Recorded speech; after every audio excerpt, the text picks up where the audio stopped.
It's my privilege today to be with you in your subject of Introduction to Pastoral Ministry, and my topic is To the Ends of the Earth. Now, To the Ends of the Earth, I guess, has two applications as a term. First of all, Jesus promised us in Matthew 28 that he would be with us to the ends of the earth, ends of the age. But at another level, relating to my topic specifically, is I really want to have an overview of where the gospel has been, where it needs to go, and how we're going to get it there to the very ends of the earth. So that's where we're heading for today. And so you'll see there on the roadmap already, there's the global positioning statistics. Where are we up to? A really key question. We're going to be looking at the missions basis of the Bible, and I'll explain what seems to be a discrepancy of the terminology there. We're going to look at some biblical models. We're going to look at the world that's come to us, and we're going to be looking at two streams of missiology, the study of missions, just to help you with your studies, so that you don't get mixed up between those two streams and trip yourself up in your research and writing. So it's a privilege to be with you, as I say, and we're launching, first of all, into what I'm calling GPS, but this time global positioning statistics. Now, this diagram looks like a map. The purpose of the map is just to remind you that the red line across the bottom is actually referring to the population of the whole world. And so it's the red line across the bottom that we're watching, starting from 1000 BC to AD. And if you've got really good eyesight, you'll be able to project from the time of Christ, the BC AD intersection there, across to the population column on the right-hand side, and you'll figure out that total world population at the time of Christ was an estimated 250 million. So it wasn't all that many people totally in the whole world at that time. But then you'll notice, starting at about 1500 and onwards, that population has absolutely exploded. And so, although this is ending in year 2000, and it was just under 6 billion, world population became 7 billion, estimated by United Nations on the 31st of October 2013. And we'll see in a while that we are fairly quickly approaching 8 billion, in fact. And so reminding ourselves that when we talk about biblical requirements, biblical direction of taking the gospel to the world statistically that we are currently in is a much bigger world as far as numbers of people are concerned than the world of yesteryear. But also, to keep this in perspective, I'd like us to have a look at this unique world map. And when you have a look at this unique world map, I'll use a couple of questions to help you figure it.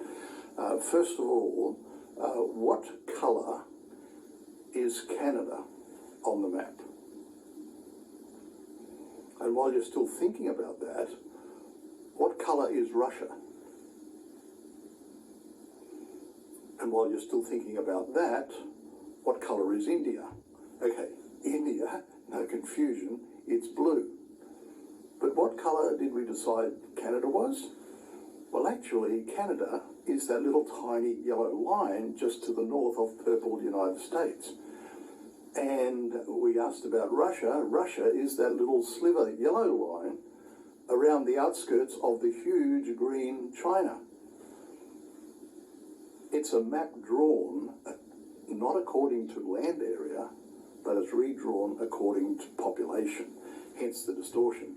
So you get nations like Japan and Philippines and Indonesia, the islands looking really large where normally they look really small. And if your eyesight is incredibly good, you'll even be able to find Australia. Now, a little tiny yellow blob on the side, and New Zealand is hanging down there, way, way smaller again, because it's drawn according to population. And as Aussies, or wherever we are in the world, it's easy for us to think that our part of the world is really big and really influential and all of that. But when we look at the world from this point of view, how many people in the world, it's a very, very important and useful perspective, reminding us, especially when we start looking at the biblical imperatives of taking the gospel to the whole world, it reminds us of, for example, here in Australia, how small we are, but in so many fields, as Aussies, we do pretty well. And that includes in the world of missions. We have done quite well for our size, but when we look at the numbers of people in other parts of the world that are needing the gospel, and we'll see about that as we go forward, don't forget this map helps us to see all of that proportionally to a very significant degree. Now, to see this in detail, I'm using some statistics here, a table of statistics, that will drill down in detail, and we're comparing the population and factors relating to that in the year 1900 with the year 2020. This is an annual list of statistics that comes out. I'll show you the reference to that in a little while. And we notice, for example, that in the year 1900, the total world population was 1.6 billion people, 1,620 million. 1.6 billion people. And by 2020, that is almost 7.8 billion people, 7,795 million. And that's what we normally refer to as the population explosion of the last 100-ish years. And it really is an explosion. But it's worth noting, while we look at that, the number of people in that world, in those worlds, 1900 and 2020, the number of people who call themselves Christian. And you notice the numbers are significantly different. But if we look at the percentages, we see that in the year 1900, it was 34.5% of world's population who called themselves Christian. By the year 2020, is 32.3% of the world call themselves Christian. Now, that means that there's been a very slight drop in percentage, but when you think of the population explosion, for the number of people who call themselves Christians to hold almost consistent with that, it also means there's been an explosion in the number of Christians in the world. Now, that's a really important point for us as Christians to understand, because unless we get that, we will fall into the trap of having the media convince us that Christianity is dying, if not dead. It's declining. Everybody else is going ahead, plus, plus, plus. And this is where, as Christian leaders, wanting to be influenced people in our own worlds, wherever we are, we need to be noticing this growth in Christian identity that has been happening and is currently happening in the whole world. Now, when we come back in a moment, we'll decode the next two lines, and that'll help us to see some of this growth in an even more robust way as far as the actual commitment to Christian faith is concerned. Looking again at our slide, which we were glancing at a few moments ago, one thing I didn't point out to you, though, was the subtitle, in effect, of Modern Missions Miracles, Human Imperative or God's Impatience. Because in those first two lines of the table, we saw that Christianity, people identifying as Christians, the percentages were virtually keeping up with this explosion of world population. But probably many of you, while looking at that line in the table, were saying to yourself, yeah, that's fine, but how many of them are born-again Christians, because we want to know about people who have a commitment to God, a commitment to their Christian faith, not just a label of, I call myself a Christian. And it's at that point that we start to see some of the really significant, explosive dimensions of impact of Christianity. In the third line of our table, Pentecostals and Charismatics in the world. In the year 1900, that was less than 1 million people. The guys who put this together, originally a guy by the name of David Barrett, now it's a team, and I'll introduce you to their names later. But they identified 0.981 million, almost 1 million people, percentage of Christians this is, no, number of people, percentage of Christians. So almost 1 million Pentecostals and Charismatics in the year 1900, but by 2020 this is 644 million. Now 644 million becomes a quarter of all Christians are Pentecostal Charismatic. And the question we were asking a moment ago was, how many of the people who call themselves Christians are actually committed Christians? Well, if it's Pentecostal Charismatics, committed Christian, baptized in the Holy Spirit, moving with the gifts of the Spirit, that would indicate people who are truly Christian and truly committed. They're not the only truly committed Christians, let me rush to say. I'm not trying to represent that view. But I'm saying they are a group of people who we can identify numerically, 644 million. So that means that the task force with which to approach this huge and burgeoning world population is growing very quickly. On the next line in our table, Great Commission Christians, that is, Christians who consider the fulfillment of the Great Commission to be their responsibility. And you'll notice in the year 1900, that was just less than 9% of all Christians felt that fulfilling the Great Commission was their responsibility. By the time we get to the year 2020, that is about 30% of all Christians who are identifying themselves as being responsible for the fulfillment of the Great Commission. So it's these major changes in attitude, major changes in experience that I'm referring to here as modern missions miracles, human imperative, or God's impatience. And I'm not trying to answer that as a question, by the way. I'm just highlighting that major change is taking place at a very deep level, which is very exciting indeed. And that can be illustrated again by the next two lines in the table. I've now gone to the full table, where we look at church income. Okay, that's simply a line. But in the context of church income, foreign missions income used to be 2.8% of church income. That was in the year 1900. But by the year 2020, it's 14.7% of church income is used for foreign missions. It's used to get the gospel out to people who are gospel deprived at the moment, to get the gospel out to people who are yet to hear it in a significant and meaningful way, embedded in their language, their culture. So there's a huge increase there in the number of people and the percentage of Christians committed to seeing the gospel getting to the ends of the earth, to use our lecture title. Now, some other important statistics here. Martyrs per 10 years. An important statistic, yes or no?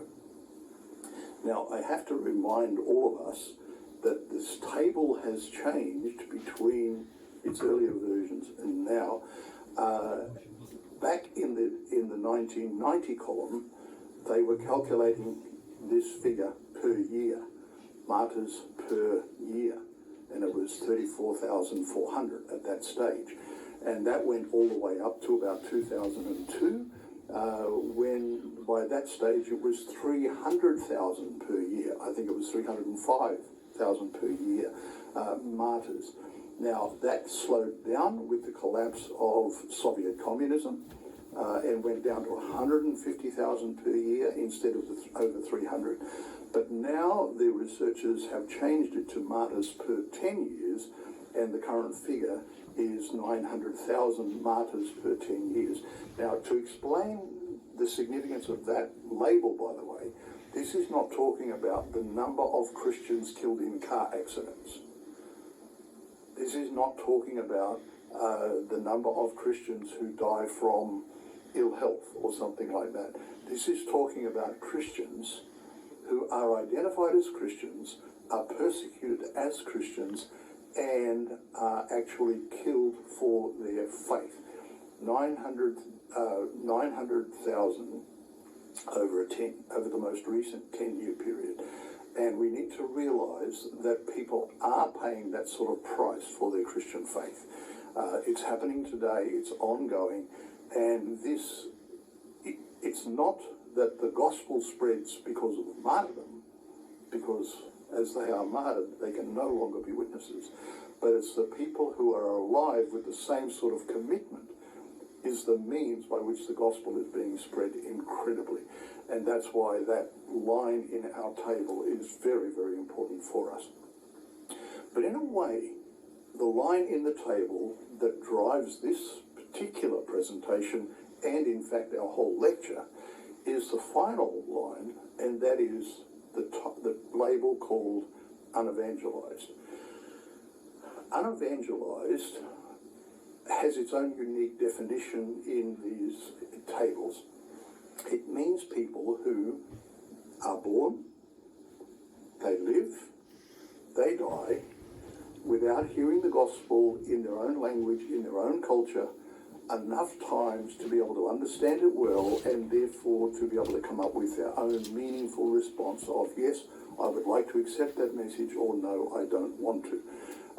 That's the term unevangelized. So it does not mean some people in an isolated community where the government is locking them down and they can't get access to the gospel. This can mean open nations like Japan or Thailand or places like that, where simply because of the availability of the Christian message in their language, in their culture, they themselves do not get access to it. And it does mean remote situations, closed doors, all that sort of thing. They're all included. But let's now look at the numbers and look at percentages. First of all, it was more than half the world's population in the year 1900. It's now down to just under 30% of the world's population still fit into that category. But when we look at the raw data, it used to be 880 million. Today, because of population explosion, it is 2.2 billion people today who are gospel deprived. And this is a real challenge for us as people who do have the gospel.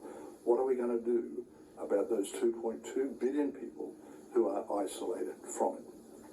Now, to bring you up to speed with the material I'm using, you'll see that I've put the full reference there for where you can get these statistics January every year, and it's way more detailed than I'm giving you in this presentation.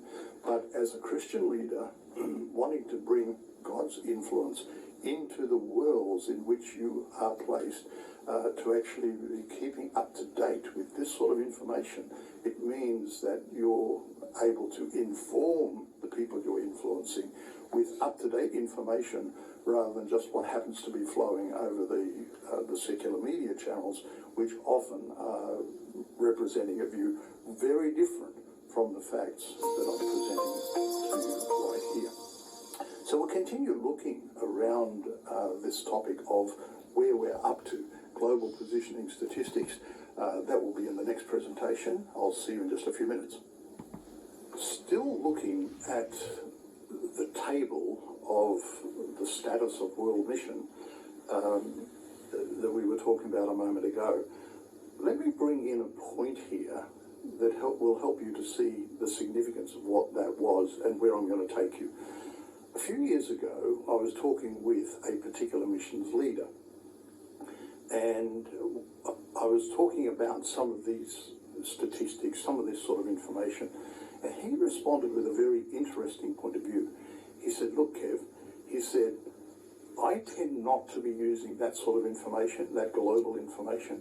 He said, because most pastors aren't able to understand that big picture. It's just too much information, the numbers are too big, and therefore I talk about much more micro pieces of information. I find that pastors are much more able to grasp that and go forward with it. Now, you'll notice I'm talking to you about this sort of information as leaders to be, training for leadership roles, and I'm doing that ignoring the advice of that missions leader, because as far as I'm concerned, whether we like this information or not, whether it's easy to get our head around it or not, as a Christian leader, I believe we're obligated to take it really, really seriously. And I'm assuming that you are sufficiently seriously minded and a serious conviction of heart to want to take on information like this, but still left with questions that I didn't think you'd ever ask, and that is, whoa, what do we do about this? As I said, I never thought you'd ask. However, ladies and gentlemen, the fact that you have now asked, let's go on a little journey. The question, of course, is how achievable is this task that we've just been looking at in that detailed table? And this diagram, coming from the US Center for World Missions, as it was known at the time, is very, very encouraging to us, because it helps us to see that in AD 100, the end of the Apostolic Age, that for every born-again Christian on this planet, there were 360 people somewhere in this planet, that was on this planet, who were yet to hear the gospel significantly, meaningfully for the first time.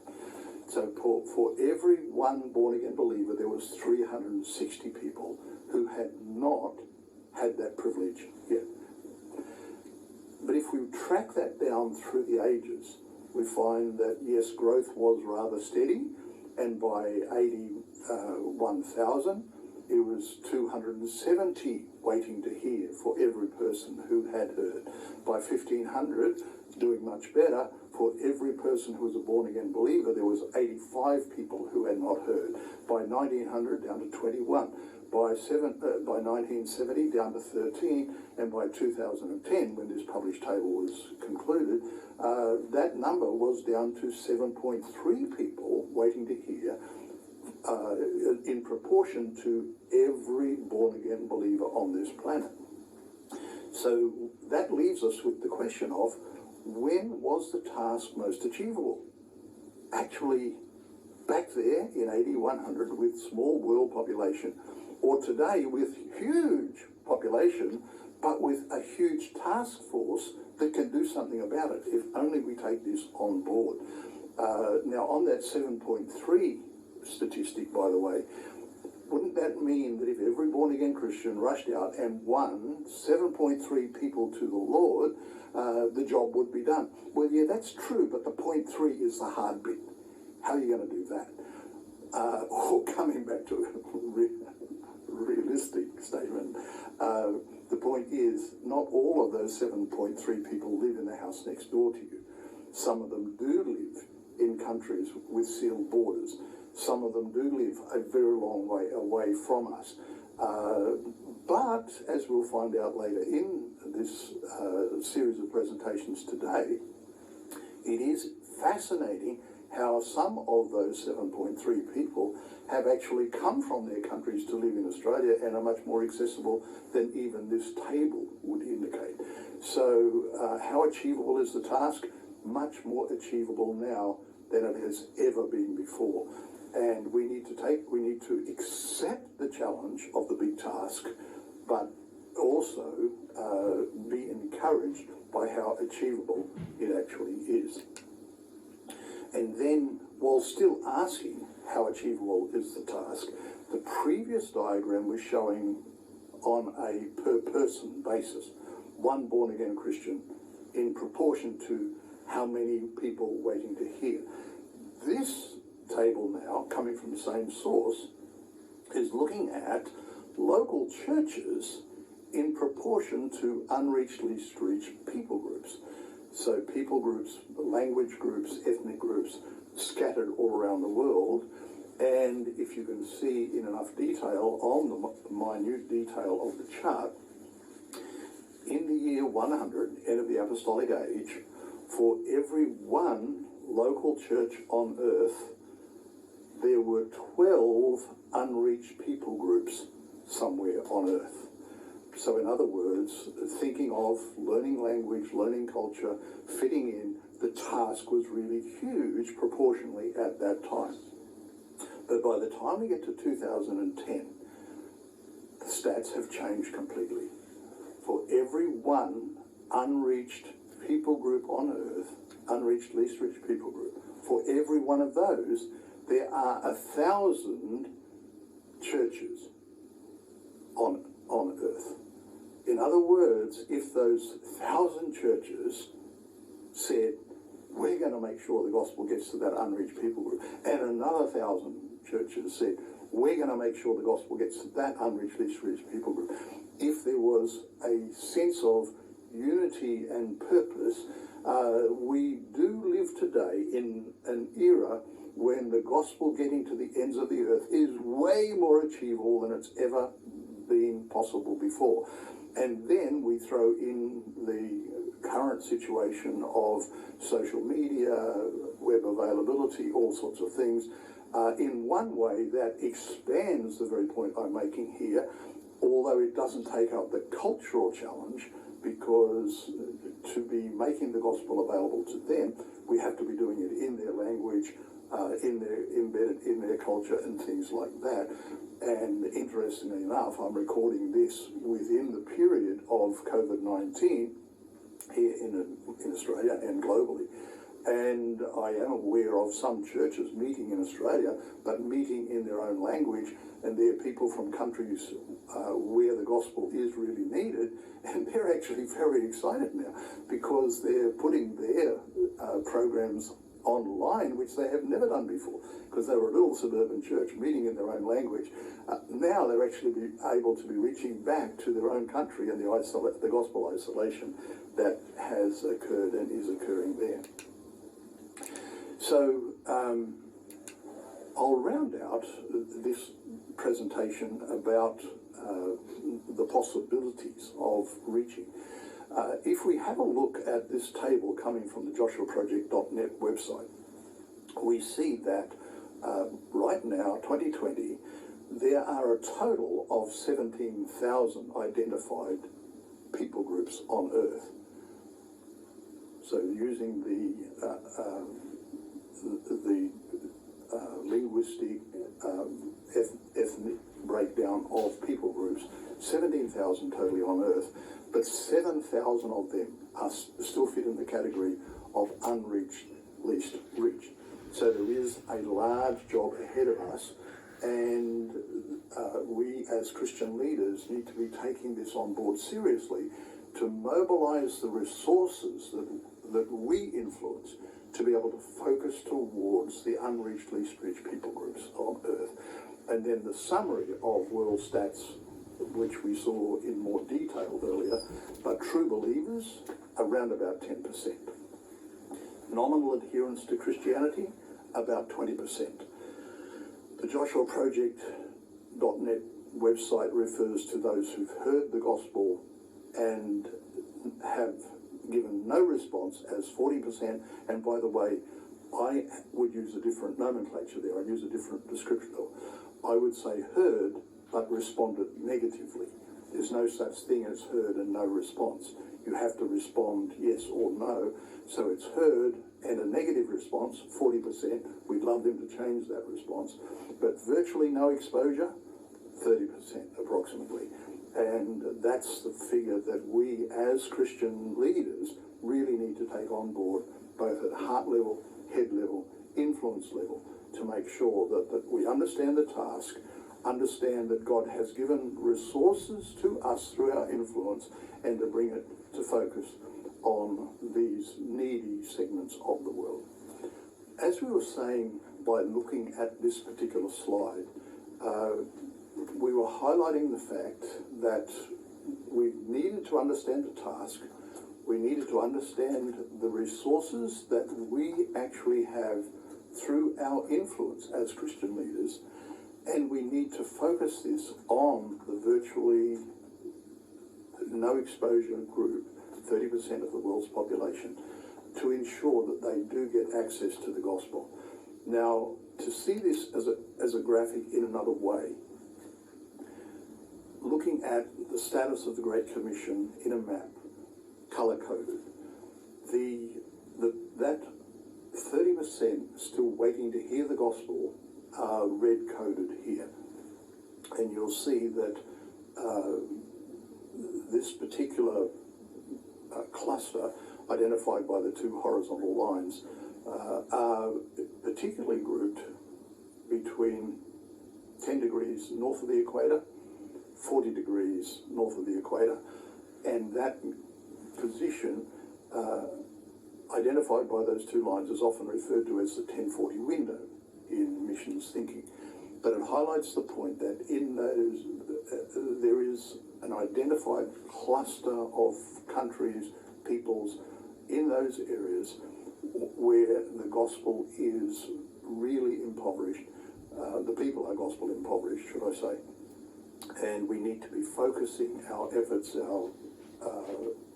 our ministry, our resources, not just to visit Christians in those locations, because that has happened and does happen, but rather to, even if it's with existing Christians in those places, to find out how we can reach out to people beyond existing Christians to get the gospel to those who are truly gospel applied. So using our knowledge, maybe newly acquired through this presentation, using our influence as Christian leaders, and taking on the seriousness of the task, and in our prayer life, in our discussions, in everything we can, trying to keep a priority on this really important topic. Having spent some time looking at the issues of global population, needs of the gospel, I now want to come to this topic that I'm calling the missions basis of the Bible. Now, to many people that would look a little uncomfortable. It looks, often we talk more about the Bible basis of missions. But the terminology, the missions basis of the Bible, comes from the late Dr. Ralph Winter, where the story goes that he was raising funds to buy a campus for his new, at that time, US Center for World Missions. This was in the mid-70s, 1970s. And he was invited by a large church to come and preach Sunday morning, and they would bless him with an offering, and they'd help him with his program. And they said to him with great enthusiasm, they said, "And Dr. Winter, we've already set the topic for your sermon on Sunday morning. We want you to preach on the Bible basis of missions." And his response was, "In that case, I'm not coming." And they said, "If you're not coming, we're going to take up an offering for your project. Please come, and we've chosen your topic. It'll be a great topic for you. The Bible basis of missions." He said, "I'm not coming." And they said, "Well, what's the point?" He said, "Well, it's the topic." And they were totally taken aback. And eventually they said, "Well, what topic would you have to have for you to come?" He said, "Well, I would only come if you let me preach on the missions basis of the Bible." And in the world of missions and missiology, that particular story has become quite famous, and it highlights a really important point. And that is, when we think of the Bible basis of missions, it's as if missions is its own identity, take it or leave it, and those of us who choose to take it, getting involved in missions, cross-cultural ministry, gospel to the unreached, least reached in the world, those of us who do that, we can find some verses to support that. Therefore, we can biblically justify our activities, our emphasis and that sort of thing. Where Ralph Winter is reminding us that no, actually, if you read the Bible carefully, you'll find that as foundation to the Bible is God's heart for lost people, and especially those out of contact. So that leads us to the question that we've had on screen all along, and that is, why missions? And if you like short and cryptic answers, the answer to that would be God. Because if we understand God and who God is and his priorities for this planet, that would answer our question of why missions. But maybe it is too short, maybe it is too cryptic, so let's go on a bit of a journey here. So we see the point I'm making in the story of creation. Now, I don't know how much time you have spent thinking about God prior to creation. What was an average Sunday morning like for God before he had created anything? Now, obviously I'm joking at that point, using a time reference point to describe God's activities in eternity. Does not fit, can't do. You know I'm joking. But before God had done any of the creating referred to in the Bible, was God actually God the Creator? Yes or no? And if he was, how did he know he was? What evidence was there that he was the Creator? Now, I'm being crazy. Go on the journey with me here. But I'm being crazy because I want to make a point. The point I want to make is that God did not have to create anything. His creation, as magnificent as it is, was not only spoken into being by a word of God, the decision to do it was a choice of God. And when we read through the Genesis story, we see that the creation of humankind was the epitome of that, and coming out of that, it was God and humankind in relationship. And that came from God making his own choice for that, not because he had to. And once we realize that in the story of creation, it suddenly takes us into our modern worlds, the individual world that you and I live in.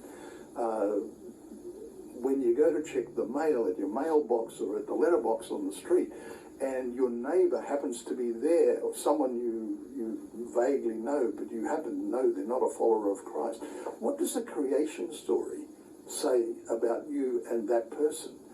Doesn't it say that that person is not actually fulfilling God's original plan because they're not in actual relationship with him? Or you get off a plane in Taipei, Taiwan, and there's lots of people rushing around, and the majority of them are not Christians. Many of them have never even heard the gospel. In fact, what does the creation story say to that scenario? Because God created humankind to be in relationship with him. So this is why I'm saying, why missions? If we understand God, we'll get it, but we see it illustrated through the story of creation. And then if we go further in the Bible, not very far, by the way, we get to Genesis chapter 3, and we have the story of the fall, where Eve was tempted, Adam was tempted, they both fell, and the relationship with God was broken through that process. But what did God do about that? So on that day of Eve eating, Adam eating, they had been told by God not to eat of that one tree. Everything else they could eat. Fruit of that one tree they could not. And he'd given them a promise along with that instruction. The promise was, if you eat, you will die. Now, as you read through Genesis 3, they ate. Did they die? God had promised they would. They ate. Did they die? And we could make the point of, well, yeah, they did spiritually, and the relationship with God was broken. That is true. What about physical death, though? Because God didn't say in his promise, if you eat of the fruit of this tree, you will suddenly be spiritually dead, and then later on sometime you will be physically dead. He didn't separate it in his promise. He left it as one package. But when it came to implementing, he subdivided it. So there was the spiritual death, inevitably, but physical death was delayed. And in the delay of physical death, I think again we see something of God's heart for humanity, God's heart for humankind, because we were created for fellowship and relationship with God. And that's why God wants us to have an opportunity to come into fellowship and relationship with him. And that's why the death that was predicted, if they were to eat of that fruit, was separated.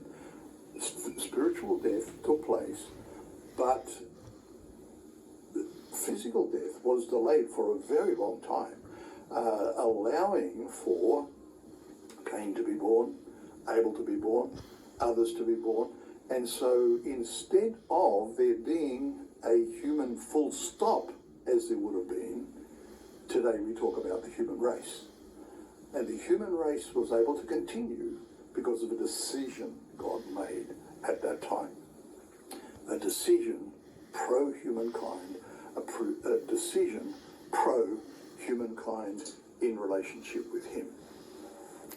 Now, we see a similar theme represented in the flood. Humanity continuing to disobey God and follow their own way rather than following his way. And again, it could have been God choosing to destroy the world by flood, but not diversifying the industries he was involved in into that of shipbuilding. Rather, let's just have a new industry called flood, because remember, it hadn't rained or flooded before. Let's just have a new industry called flood and let humankind come to their own end at that time. God did not. He chose. He chose Noah. Humankind was saved. And so the theme of God choosing for humankind so that there could be ongoing relationship between him and humankind, that was continuing. Now, we see the same sort of theme represented in the Tower of Babel. Instead of annihilation, it was separation of the languages, confusion of the languages, and then going one step further, that of Abraham. And in Abraham, we see a unique dimension where God was not only interacting with one person, but he was promising to Abraham that his interaction with him would be on behalf of the whole world, for the sake of the whole world. And we know that through Abraham and his lineage, eventually Jesus was born, salvation came because of God's interaction with Abraham. And that in itself becomes a really fascinating story, which we don't have time to do in detail in just an introductory lecture like this. But I hope you can see it flowing through that particular slide and the points we're making. God's choice for humankind, and the fact that when we follow the missions basis of the Bible, we are able to follow that thread right the way through the Bible, starting all the way back here in Genesis. As we've been talking about the missions basis of the Bible, it's then worth digging in more to actually have a look at what was happening in the Old Testament as far as God continuing to build relationships with human beings. And the term we use for this Old Testament model of God's program, the term we use is centripetal evangelism. Now, you may not be familiar with the word centripetal, in which case I would suggest you write it down, because come the point that next time you meet with some of your friends and they ask you how your studies are going, and you'll have a word you can use, impress them. Why not take the opportunity? After all, what are big words meant to be used for? Hey, you probably are more familiar with the opposite word, centrifugal or centrifugal, if you're from the Northern Hemisphere.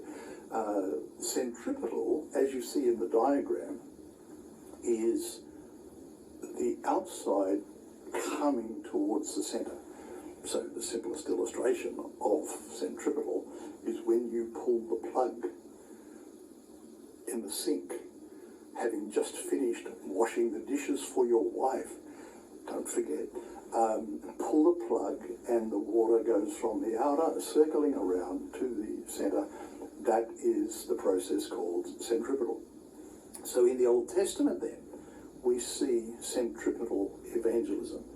Now, if I was to ask you, and if you had a way of talking back through the camera that's looking at me to answer me, if I was to say, give me some examples of evangelism in the Old Testament. And I'm sure some names that would be popping up would be, oh, well, Noah, of course, a preacher of righteousness. Yeah, good. A more common one that would probably come up would be Jonah. His name comes up quite often in classroom interaction when this question gets asked. And the reason he gets mentioned is because his involvement in quote-unquote evangelism looks more like our model of public evangelism, where he did eventually get to Nineveh using alternate transport methods, and when he preached there was a major turning of the city of Nineveh, and so many people repented, etc., like 120,000. That's not bad. So that isn't centripetal evangelism, that is more our standard understanding of evangelism. But let's go now with some centripetal examples. What about Rahab? From which city? Jericho, of course. Famous for? Well, in the Bible story, famous for protecting the spies. And she said, having protected them and letting them get away, she said to them, look, we've been watching you guys, we've heard all the stories, we've come from Egypt, and we have been living in fear and trepidation. We knew you were coming, we knew that you were going to destroy our city. We've all been afraid of you, and therefore I know that is still going to happen, but please, I've saved your life, will you save mine? And you recall the story, they said to her, obviously her apartment was built into the city wall, they said, look, get all of your family, everyone you want to, into your apartment, tie a red cord on the window, and your apartment, your family will be spared. So she was given that as a promise. Now you notice, she's an outsider, she's not of Jewish descent. She has simply been watching God in the stories that she's been hearing of the Israelites coming nation by nation, defeating other nations. And she had made her own decision to follow God rather than follow her own people. And we see then, by the time we get to the stories of in the genealogies of Jesus, we find that Rahab eventually became part of the Jewish community, and she's listed in the descent line of Jesus. And so she is an example of an outsider becoming aware of God by watching the Israelites and being drawn into the centre. Now, probably the most famous example, though, is the story of Ruth. Maybe I need to summarise some background issues so that you get a feel of this.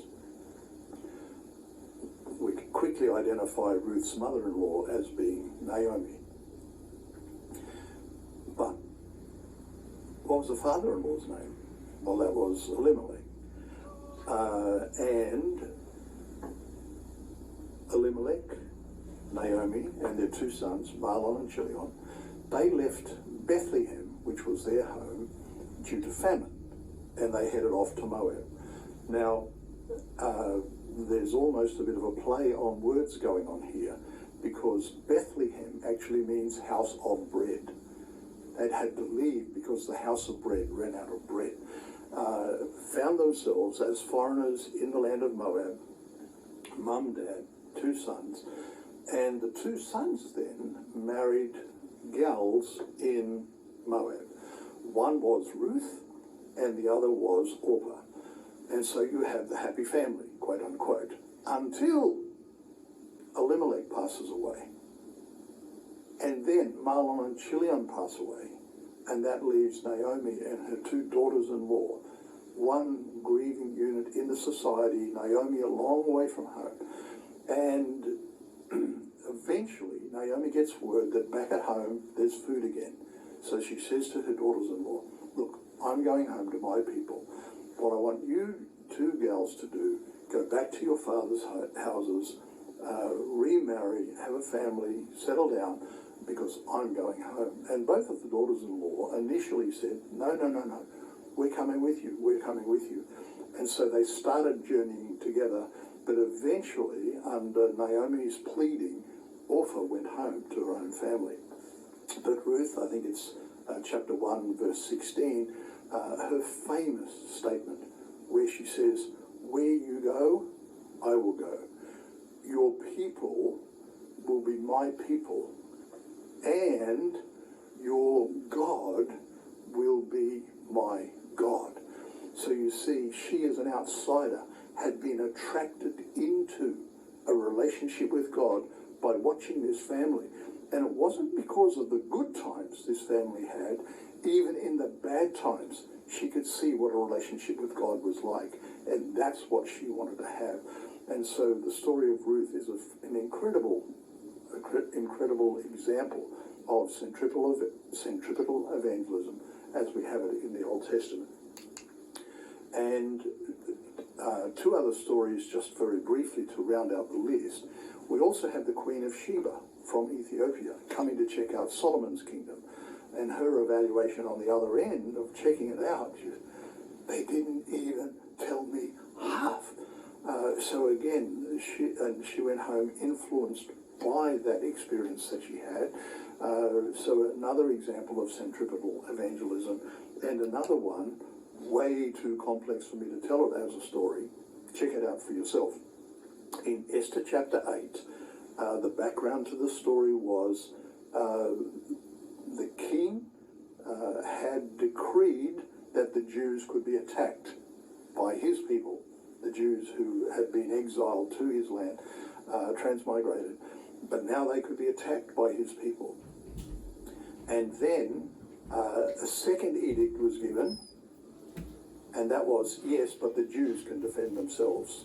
And leading up to the day of that attack, many of the citizens of the land changed their citizenship, declared themselves to be Jews, because obviously they knew that God's blessing was with the Jews, and come the day of the battle, the Jews were going to be winning. So they surrendered their own citizenship in their own land to become part of the Jewish community. So they'd been watching the blessing of God on the Jews and decided to become part of that community rather than the community of birth that they had been in.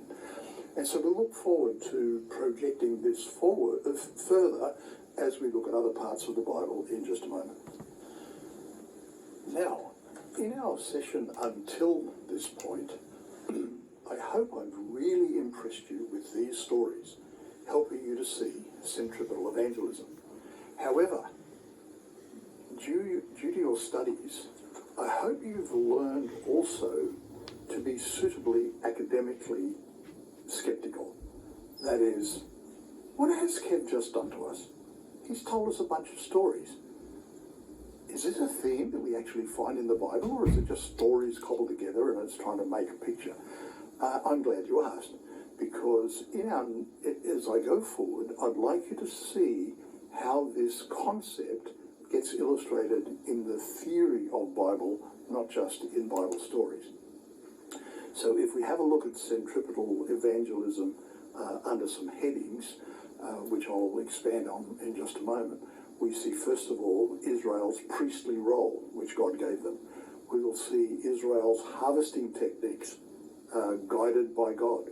We'll see the way they were instructed to use their tithe in the Old Testament, and we'll see an example of this from their Psalter, from the Psalms, the purpose of the blessing that God was giving them. So let's have a look at those headings for a moment, and we'll come to see that centripetal evangelism was actually not just compiled out of stories. There's an element of God's intentionality in all of this. So first of all, Israel's priestly role. Now, have a look at the reference before we look at the content. This is Exodus 19. And I probably don't need to remind you that Exodus 19 is the chapter before Exodus 20. And you're saying, so what? But the point is, Exodus 20 was at Mount Sinai. That was where the Ten Commandments, the Decalogue, was given. Exodus 19, in fact, was the same geographical location. This is a Mount Sinai revelation. And in Exodus 19, verses 4 to 6, God, through Moses, tells the Israelites that they are a priestly nation. This was their role. This was their ministry. Now, what is the role of a priest? The priest is to be between God and the people they represent.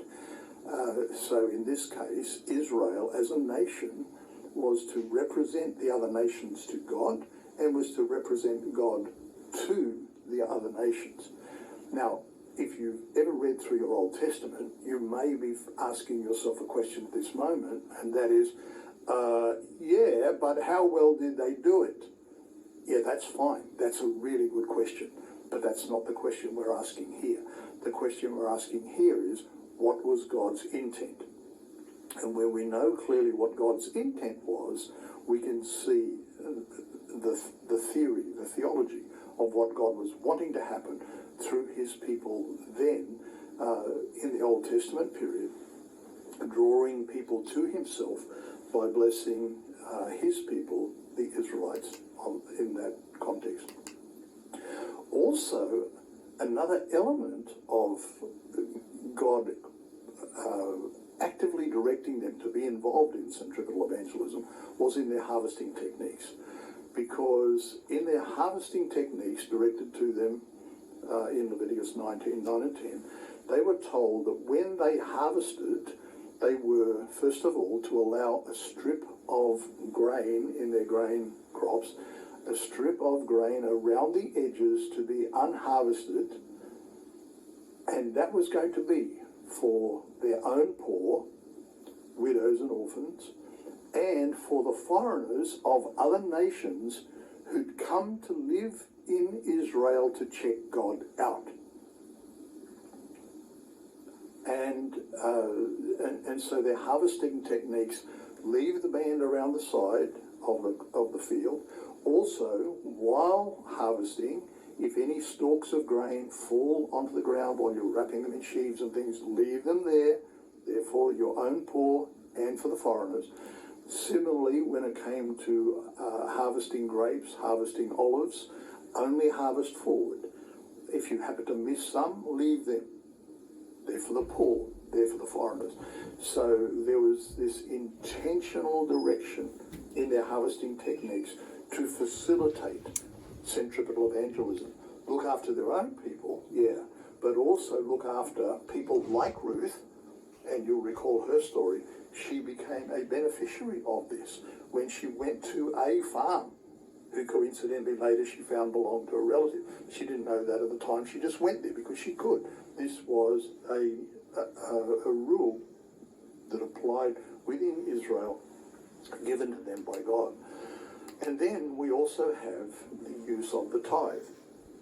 The one passage I'm aware of in the whole Old Testament that directs how the tithe should be used is Deuteronomy 14, verses 22 to 29, way too long to read to you today, but also there's an echo in Deuteronomy 26, when they have fulfilled what they're told to do in Deuteronomy 14, they can pray and ask God's blessing to bless them now because they have fulfilled their part. But let me give you the quick summary. The way they would handle the tithe was on a 3-year cycle. Years 1 and 2 in the cycle, they would bring their tithe to the designated place of worship. They would have a feast before the Lord that they would participate in, and to that feast they would invite the priests and Levites. Having had that feast, which would consume a very small part of 1/10 of everything that they've had for the whole year, the balance was left with the priests and Levites. That was years 1 and 2, themselves participating in a feast, the rest left for the priests and Levites. But in the 3rd year, when they arrived with their tithe, there was no feast for them. The total was given away, but an extra group of people were added. It was given to the priests and Levites as before, but it was also given to the poor, their own widows and orphans, and it was also given to the foreigners. It was given to the outsiders who had come to check God out. And because they had come to check God out, they needed to be looked after while they were there, otherwise they couldn't stay. And this was another way of them being cared for. So you see, in harvesting techniques and use of the tithe, you could almost say that there was missions giving already built into the Israelite economy back there in the Old Testament, and it was a way of centripetal evangelism being able to be fulfilled. And then in Psalm 67, which is the Jewish songbook, you'd imagine that when the Jews were singing this song, God be gracious to us and bless us and make your face shine upon us, you'd assume that the bless us factor would remain as the focal point, so that it was blessing with resources and all sorts of blessings, because that's what blessing was in the Old Testament. It was seen as material blessings particularly. But then you suddenly find, bless us and make your face shine upon us, and then suddenly that the nations will rejoice.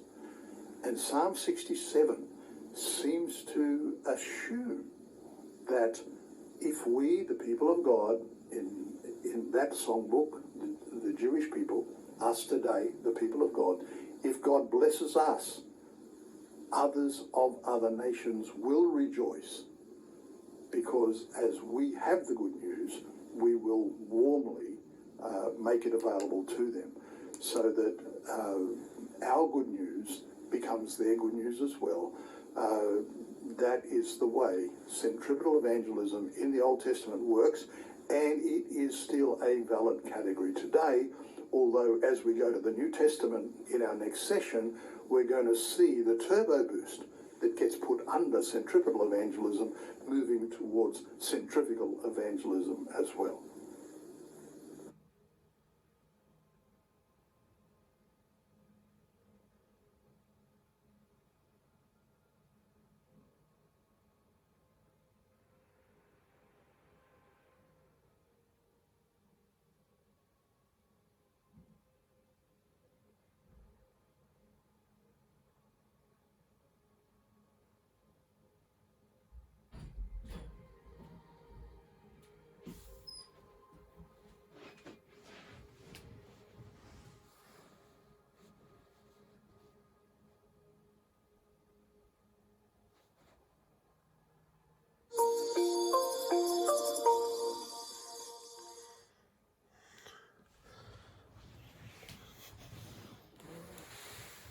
Ladies and gentlemen, from our previous couple of segments, would it be fair to say that you've just had your fastest trip through the Old Testament that you've ever had? And I do trust you picked up some good things through it. But now I'm jumping into the New Testament, as indicated by the fact that Jesus' name is on the screen. And I'm asking a question about Jesus and the whole world. Now, if you've read the Gospel heard lots of sermons about the Gospels, you'll know a lot about Jesus' life on this planet. And we're left with a question, in effect, and that is, if Jesus came for the whole world, wouldn't he have got involved way more geographically broadly than he did? Wouldn't he have been involved in more nations than he was? Or did he just forget that his ministry was for the whole world, or was his ministry really for the whole world? Okay, putting this in perspective, if you're familiar with the gospel stories, you'd agree that Jesus interacted with many non-Jews. That included Egyptian people as an infant while he lived in Egypt. There was also in his ministry times when he commended non-Jews for their faith. Remember the story of the centurion who said to Jesus, having appealed Jesus to come and or appealed for Jesus to heal, said to Jesus, "No need to come to my house. I'm a person under authority. I know what authority is. I give an order, it happens. And I know that you're a person of authority. You give an order, it happens. Just say, and my servant will be healed." And the Canaanite woman, remember, came to Jesus, "Please, my daughter, demon-possessed." And there was the discussion about the children and dogs and food off the table, and where this woman refused to back down even though it seemed like she was being pushed away. And Jesus commended both of them, saying, "I haven't seen faith like this amongst Israelites, these Gentile people. This is amazing." My paraphrase of that, of course. But the reality is, though, Jesus lived mostly with Jews. He ministered mostly to Jews. And then, at the end of Matthew, he told us to make disciples of every people group. So was it an afterthought on Jesus' part? "Oh no, I forgot it was for the whole world. Okay, it doesn't matter. You disciples, you go."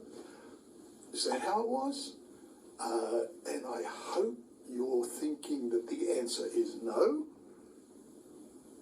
But let's demonstrate that for ourselves now. Did Jesus think his ministry was for the whole world?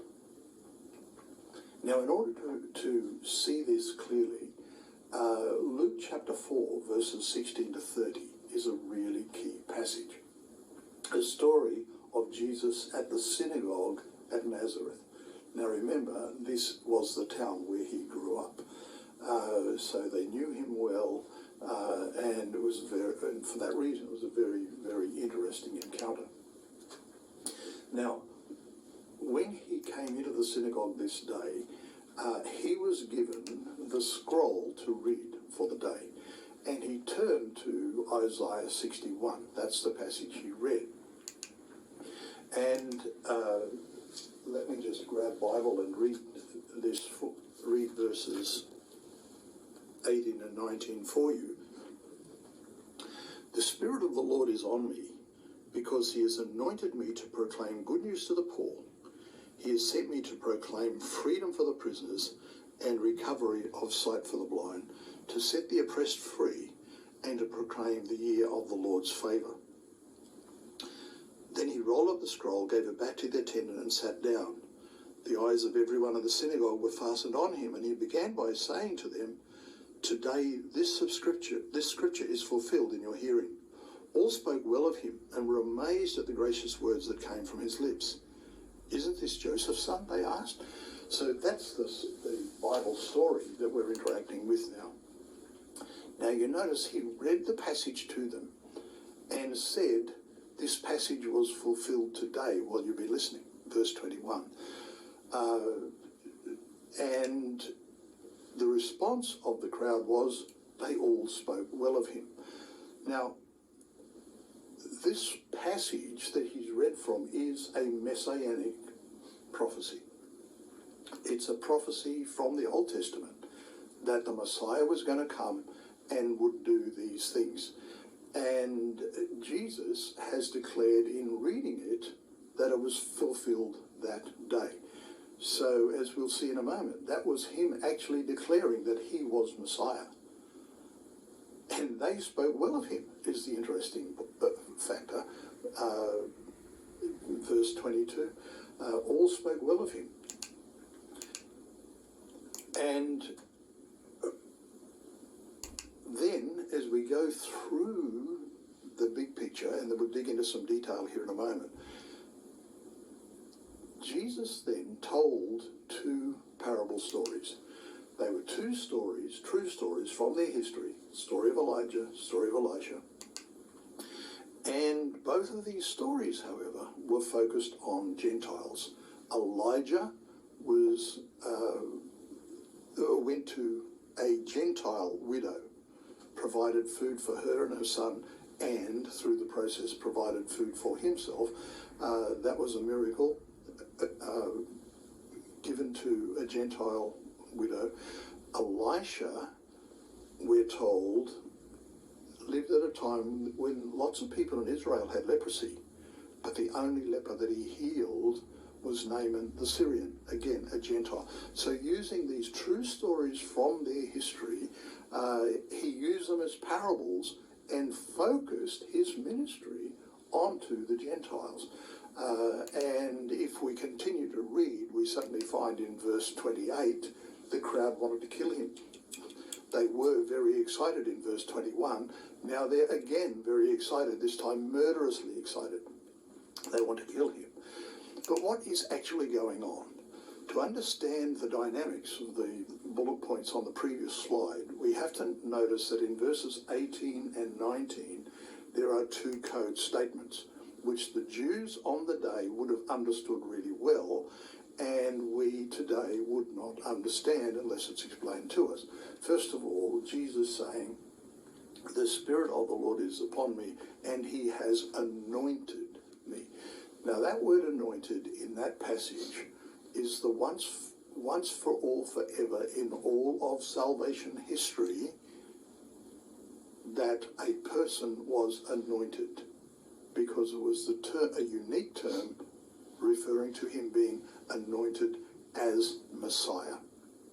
So it wasn't you and me desperately seeking the empowerment of the Holy Spirit task we're involved in, even laying hands on our own head. Oh, dear God, anoint me now. It was nothing like any experience of anointing for service that any other person has had. This was unique, anointed as Messiah. And that's why the people were excited. They knew what it meant. And they had been waiting for a very long time to have the Messiah arrive.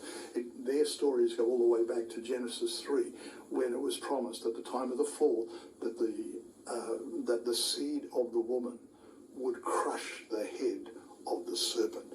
And so Messianic prophecies started there, Genesis 3, threaded all the way through the Old Testament and fulfilled today what you've been hearing. Very exciting indeed. They loved that fact. Then, in verse 19, there's a statement, year of the Lord's favour. And again, it's a code statement. But all the Jews knew that that meant the year of Jubilee, which occurred every 50 years. And in the year of Jubilee, slaves were set free, debts were forgiven, and land was returned to its original owners. But in the Old Testament, Jubilee only applied to Jews. So if you were a Gentile slave working for Jews, you kept working. If you were a Gentile who owed a debt to Jews, you kept paying it off. If you were a Gentile and you'd sold your land to a Jew, they kept your land. It didn't come back to you. So year of the Lord's favour, Jubilee, applied only to Jews in the Old Testament. But Jesus, by using those parable stories that we've talked about, he reapplied Jubilee to apply to Gentiles as well. And that's why the Jews were upset. They wanted a Messiah and Jubilee for the Jews only, and that's why the crowd wanted to kill him. However, Jesus did know why he came. He actually came for the whole world. And this compact that we see here in the story, the interchange, the interaction, in Luke chapter 4, helps us to see this in a really, really clear way, and gives us confidence in knowing that Jesus' ministry was actually for the whole world. Ladies and gentlemen, the diagram has changed. Not just a different face in it, but different direction of the arrows, which directs our attention to the top of the slide, the New Testament centrifugal evangelism program, not the Old Testament centripetal evangelism program. We're now in a new era, centrifugal, from the center going out. So as we saw previously, Jesus knew that he had come for the whole world. And as a result of that, by the time we get to Easter Friday, by the time we get to Easter Sunday, by the time we get to that unique day of Pentecost, having provided salvation, Jesus' last command changed the direction of the arrows in the diagram. And his last command was that of go and make disciples of all peoples. And you see the point. Now it wasn't us be the blessed center and attract people to us. Now, as the blessed center, we are to go with the gospel. So this, in the New Testament era, is centrifugal evangelism. Centripetal evangelism reminded us that God's heart for the whole world is consistent, was consistent, it existed in the Old Testament, it flows all the way across into the New Testament, but in the New Testament it is much more dynamic. We are to get involved not just in being recipients of God's blessing, but in sharing God's blessing in really significant ways. And to get a feel of this, I just want to focus on what is normally a very well-known passage, although I will highlight, while just the reference is showing on screen, very often I hear people refer to this passage at the end of Matthew 28, and they start reading in verse 19. And this passage, Matthew 28, if you start reading in verse 19, then you are able to not refer to it as the Great, you don't have to refer to it as the Great Commission. If you leave verse 18 out, you can refer to it as the Great Suggestion. Let me explain. Starting in verse 18, the commander identifies himself. All authority is given to me in heaven and on earth. So if the commander has identified himself, verse 18, then those of us being commanded by him, no matter what he says next, salute is the only appropriate response from us. Salute, and then enact what he has told us to do. Like the classic one-liner. When the sergeant says jump, the only question left is, how high? It's kind of like that. So that in verse 18, the commander identifies himself, so any command after that is now to be obeyed. That's why it becomes the Great Commission, not just the Great Suggestion. Then when we get to verse 19, at the beginning of verse 19, there's two verbs. But of these two verbs, only one is a command, imperative form of the verb.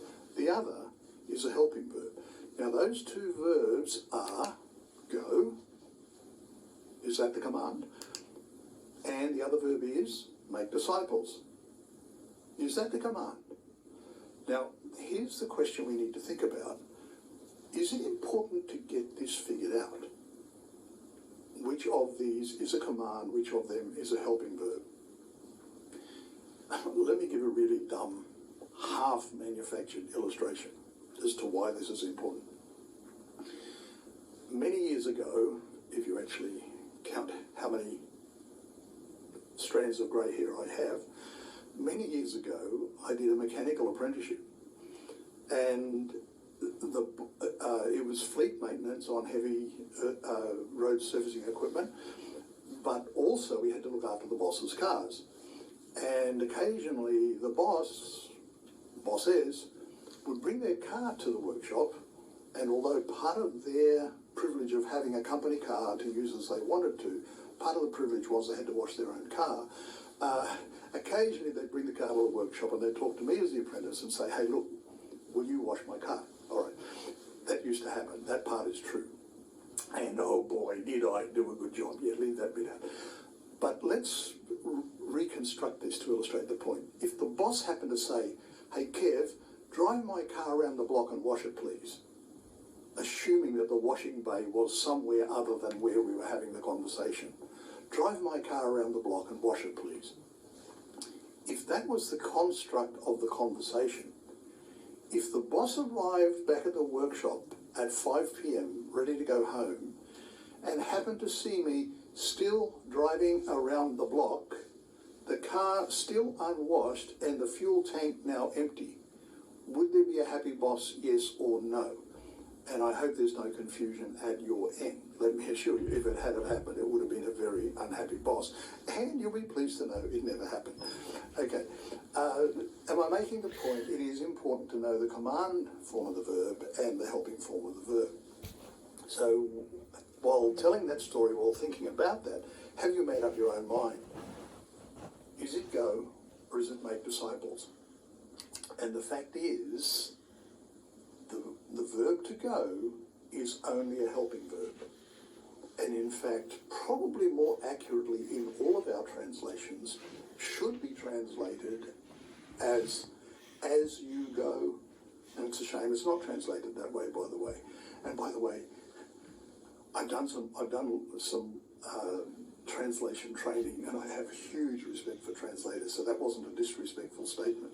I do know how hard it is, but I am just making the point, though, that if it was expanded to be as you go, then there would be no confusion. As you go, and that leaves us with the one command. The command is make disciples. That is the command form of the verb. The command in the sentence, the command form of the verb. And that's what the commander is telling us to do. Now,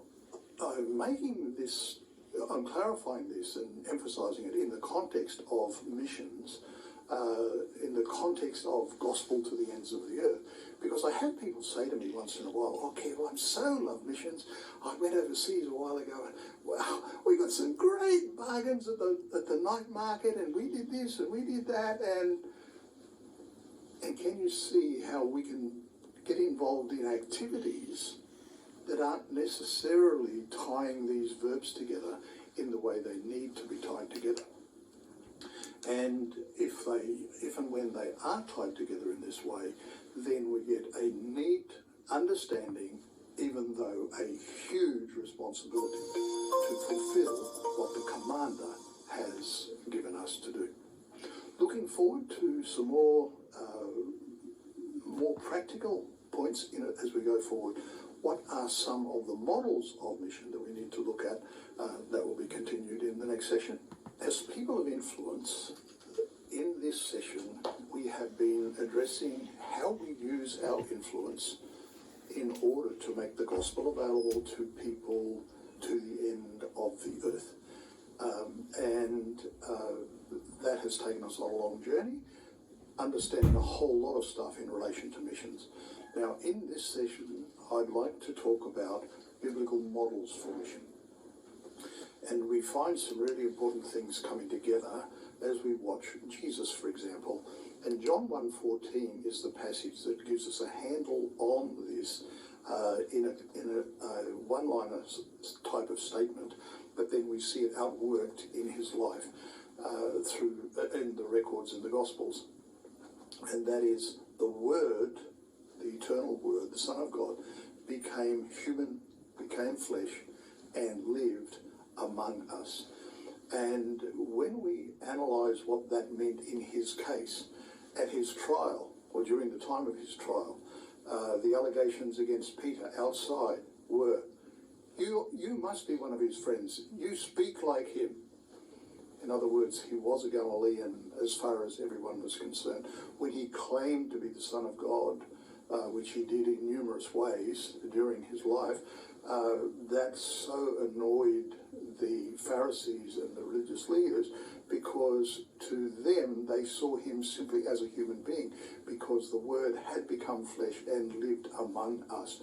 And when it comes to taking the gospel to people of other cultures, doing it in such a way that they can really get a handle on God's living message to them, it requires that the messengers really live within the environment into which they are ministering, so that both language-wise, culture-wise, the message gets encapsulated so that it doesn't become some foreign message dropped on them from afar, but it's a message that they can imagine it being outlived in their lives.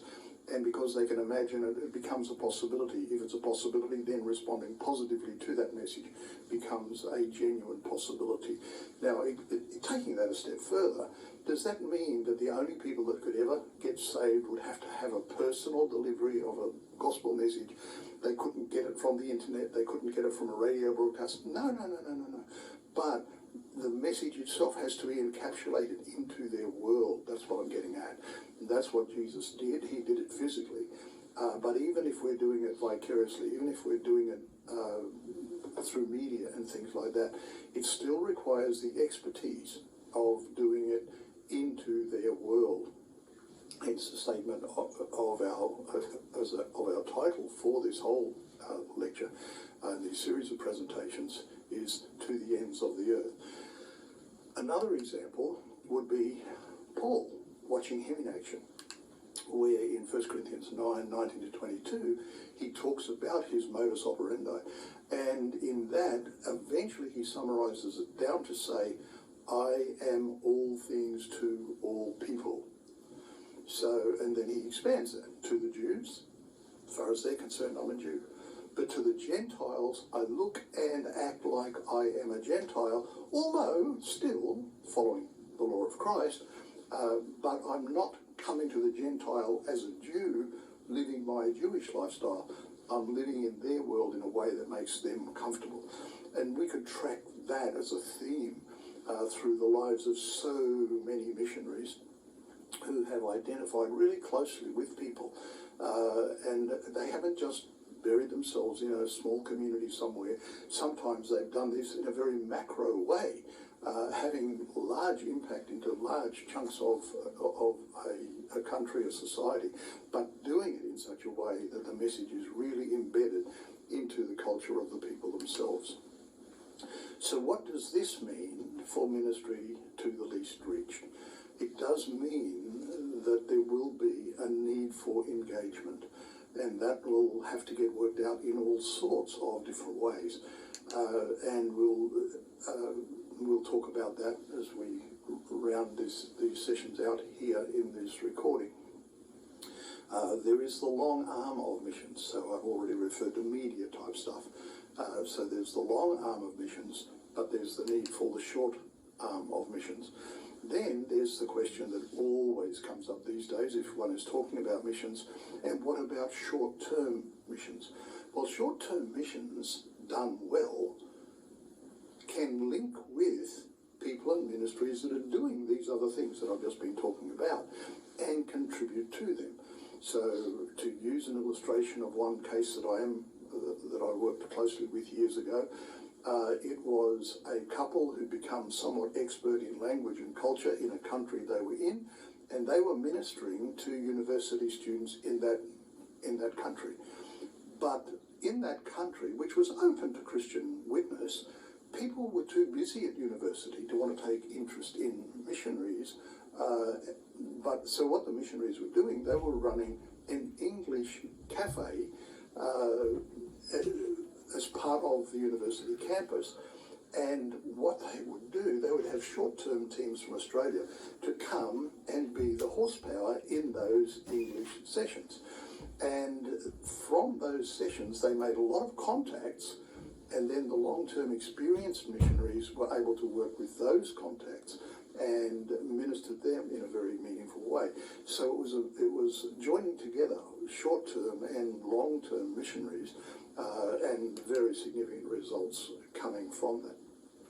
But also, if we're talking about the need to really get a good understanding of the people we're going to, then how are we going to prepare people for that? And again, referring to you as people of influence in your home country, wanting to see people mobilised and set up to win in taking the gospel to the least reached of this world. I'll use a couple of diagrams to help you see how preparing people works best. Now, many missionaries over time have gone without any sort of training. I'm putting my hand up right there. Back in the era that I went as a missionary to Papua New Guinea, there really wasn't any training of significance available. So I went without training. Now, worldwide stats indicate that when a person goes into a radically cross-cultural situation without training, it will take them around about 7 years under ideal circumstances for them to get to 100% of their own performance compared with if they had stayed at home. Now that 7 years can be quite a long time, and I went without training. I know what that 7 years is like. And it's only afterwards when I became aware of this statistic and then tracked it back across my years on the field, it was like, wow, okay. And we lived in a somewhat ideal learning situation, arrived on the field young, flexible, fluid, got married on the field, in fact, to my wife, who I was engaged to before I went. Then that was 2 years we were in specialist roles. Then we lived on a boat, on a houseboat, right in villages for 10 years after that. So this was all part of this time of learning, but learning by being. So we were learning and doing okay and not feeling inordinately stressed by it, although looking back we could see what was going on. Now, many people, when they see that diagram, they say, wow, wait on, let's get a bit of reality here. Why would I spend 7 years learning language, learning culture, taking that long, slow route, when all I've got to do is find an interpreter in the place I want to go to? I arrive, and on day one, I'm having seminars, I'm doing this, I'm doing that. And the red line there represents what happens without language and just by using interpreters. But you notice which way the influence curve is going for that person, because as the days go by, the weeks go by, the years go by, their influence actually declines, because eventually to say, well, Jesus thought so much of our world that he came into our world, he was one of us, he spoke their language, he was how he was. And to be saying that very message through an interpreter eventually gets hollow after a while. Now, I'm sure you're all looking for the next slide because you hope that there is a better way. And if you've got a desk anywhere near you, or you're on the bus and you can just use your hands, start clapping. I need some drum roll for the next slide, ladies and gentlemen, as it arrives. And that is there a shorter way? And the answer is yes, absolutely. And that shorter way, and it could be emulated by other programs, but here at Alpha Crucis College we have a 3-week intensive, happens every December, and this in the year 2000 for the first time we're offering it decentralized into every campus during December. 3 weeks of intensives called World Harvest Institute. This program has seen over 4,000 people go through it, positioned globally. It really does make a difference. And the difference is that in 2 to 3 years, there will still be a learning curve, but in 2 to 3 years, that person will be up to their own peak performance. So it really makes it worthwhile to a very marked degree. So that highlights for us the need for long-term, and how if we are a leader influencing others and wanting them to go forward, then there's ways and means of them being able to get up to speed quickly, so that we're not supporting them on the yellow line, which we would love to do, but why not support them on the green line with them up to speed, effective, much more quickly. Inevitably, while talking about the learning curve, as we have been using these diagrams, a question comes up. What about the world that has come to us in Australia? Doesn't that short circuit all of that? Meaning by that, people of other worlds who have come to live in Australia either as students or as migrants. And so there are people of all sorts of backgrounds now who are part of our life in Australia. And does this not provide us with opportunities to short circuit some of that sort of stuff? First of all, to reach out to these people, and secondly, for them potentially to reach out to their own sort of people beyond. Okay, so let's just decode that a little bit. The fact that someone comes from another culture than our own, there will still be a learning curve for us to be able to communicate effectively with them into their world. Let me through a manipulated photo, and I am manipulating, through a manipulated photo here, let me illustrate the point I'm trying to make. When people of other cultures come to live near us, understanding that world, their world, is still really important. Because if not, we look at them, we look at their actions, reactions, and we don't understand why, and we assume that it must be bad. Now, I hope you're all really enjoying looking at that particular photo. And it's only as we look at it a little bit more carefully that we realise that, wait a minute, we actually had the photo upside down. And now that we've got the photo up right way up, it's comfortable to look into the eyes of that person. And I'm using that, as I say, it's a manipulated photo, but I'm making the point. Until we do understand them and their world, we could still be ineffective in engaging with them, even though they themselves live in our neighbourhood. They could live in the house next door. So getting to understand them still applies, because to assume that they are going to be doing all the learning to get to understand us, to then be able to understand the key Christian message that motivates us, that is assuming a lot and often does not happen. And so I've worked with a number of students at Alfred Cruces College, by the way, who've done some of their advanced research work, looking at people of other backgrounds, which they themselves are, who've come to Australia and then tried to fit in, and watching them document some of the challenges of fitting in so that they can be either reached with the gospel or have a thriving Christian life that makes sense to them in their cultural world while living in Australia and going forward from there. Now, let me just jump back to that picture for a moment, and that is the other assumption that people who've come to Australia, let's assume they get saved here, then the assumption is, okay, then they will go back to their world, which may be one of those unreached, least reached worlds, then they will be able to reach out to their own people. But first of all, there is the question of, do they plan to go home? Or do they plan to migrate to come here to actually settle in Australia? And that's a genuine possibility. Then there's the other point, and that is, if their experience of Christianity here is a westernized, modernized experience of Christianity that would not be at all suited to the cultural context of their world at home, then as leaders, people of influence in Australia, what we need to be thinking about is, how could we be helping them develop different styles of Christianity that they could take home with them? For example, some may be going to places where the only style of church they could possibly have would be house church type structures, so that they could be largely invisible in what they were doing. But where would they get models of that in Australia? And therefore maybe some of us as leaders need to be developing systems for training them for the specialised roles they'll be going home to.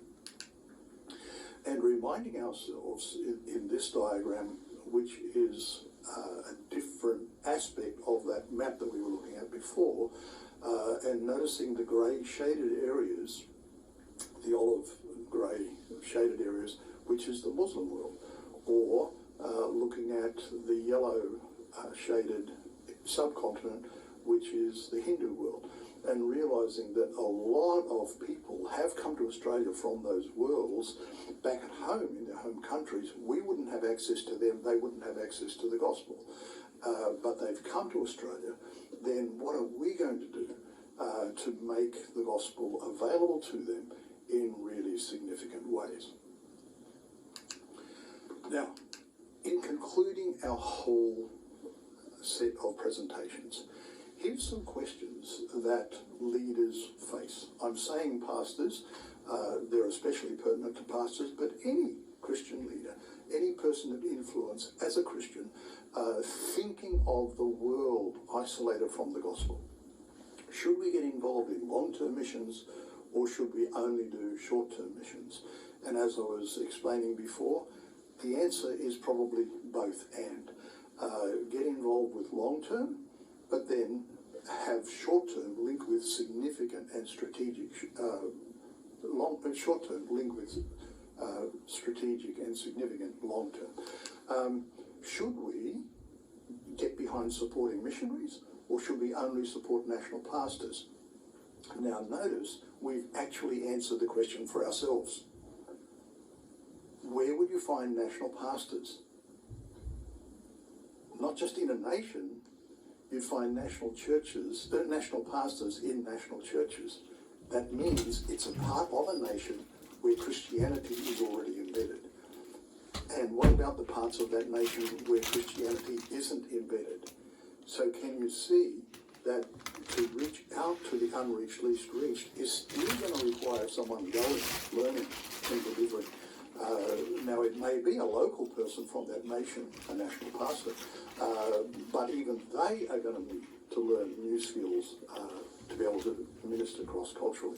So, missionaries or national pastors, it's a much more complex question than we assume. Should we be focusing on social justice, or should we be focusing on evangelism and church planting? And there is a way of looking at this, and that is the impact of the gospel into all of the worlds where it impacts is such that it does bring social justice change. But don't forget, while evaluating that question, one of those questions makes one of those answers makes an eternal difference. The other one does not. And so let's keep prioritizing on evangelism, church planting, and then letting those new God-embedded structures be the way of social justice being enacted. Should we be thinking of church planting, or should we be thinking of planting movements? See, church planting can mean setting our goals too small, where planting movements would be the way to do it, so that there are multiple churches, strength built in, maybe training institutions as part of it. There's the longevity is already built in because of the way you plant movements, not just plant churches. Does social justice ever replace missions in God's economy? I think we've addressed that one probably sufficiently. And then, questions for us. What are the strengths and weaknesses of our churches for mission? And that's one that each church, that's one that each leader, it's the question that each person of influence, Christian person of influence in their world, needs to ask. And asking that question in the context of what we've been covering in this set of presentations helps us to have an answer of significance that will make a difference in the world.